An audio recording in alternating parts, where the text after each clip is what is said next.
Bilakah Allah mula murka kepada manusia? Mungkin ada yang tertanya-tanya dalam kalangan kita, kan permulaan manusia dijadikan adalah Nabi Adam alaihi salam. Kan Nabi Adam satu orang nabi, satu orang rasul yang beriman kepada Allah Subhanahu wa taala. Allah bagi pula kepada Nabi Adam satu isteri yang taat kepada Allah, taat kepada suami. Lalu bila manusia ni mula Allah murka? Jadi kita tengok balik, bila mana Allah bagi tahu kepada para malaikat, wa iz qala rabbuka lil malaikati inni ja'ilun fil ardi khalifah. Bila mana aku nak jadikan satu khalifah, satu manusia di atas muka bumi Allah Subhanahu wa taala, lalu ketika itu Allah mengarahkan para malaikat untuk turun ke bumi untuk mengambil satu tanah yang tanah itu bersifat dengan lembut, lalu diangkat ke langit. Maka Allah jadikan satu jasad yang mana jasad itu panjangnya 60 hasta. Itulah jasad Nabi Adam alaihi salam, namanya manusia. Ingat, ketika mana Allah nak jadikan manusia, semua makhluk ketika itu telah pun dijadikan oleh Allah Subhanahu wa taala.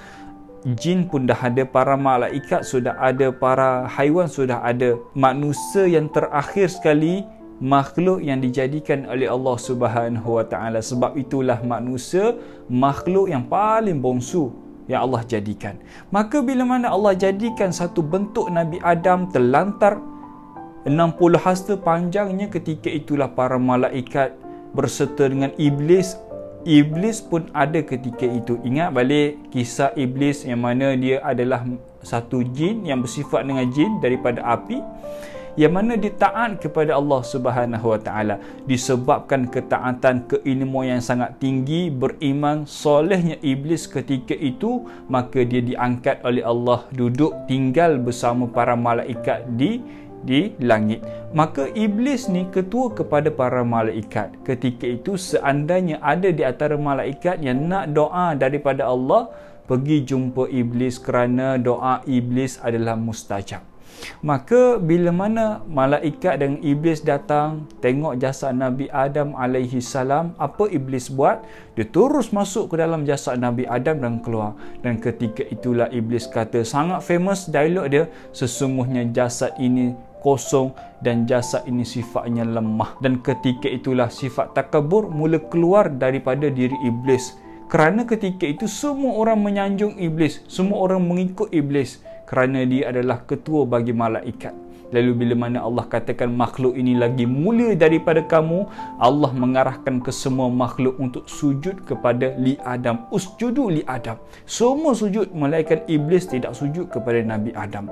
Lalu ketika itulah Allah menurunkan Iblis, menurunkan Nabi Adam, menurunkan Hawa juga. Bila mana Adam dengan Hawa mendekati lalu makan satu pokok yang mana Allah larang untuk Hawa dan Adam alaihi salam untuk mendekati dan makan buah daripada pokok itu. Maka bila mana ketiga makhluk ini, Nabi Adam, Hawa dan Iblis, diturunkan ke bumi, satu di Sri Lanka, satu di Jeddah. Iblis, khilaf para ulama, diturunkan di mana? Maka bila mana mereka mencari di antara satu sama lain dan Allah ketemukan, dan Nabi Adam dan Siti Hawa beranak pinak.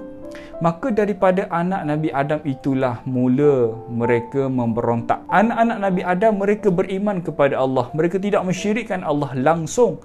Tapi disebabkan ada kebencian dalam diri mereka, ada dengkinya dalam diri mereka, ada hasad cemburu dalam diri mereka, menyebabkan mereka melakukan satu perkara yang dimurkai oleh Allah Subhanahu wa taala, seperti mana berlaku kepada Qabil dengan Habil, yang mana perintah Allah untuk kahwinkan anak kamu.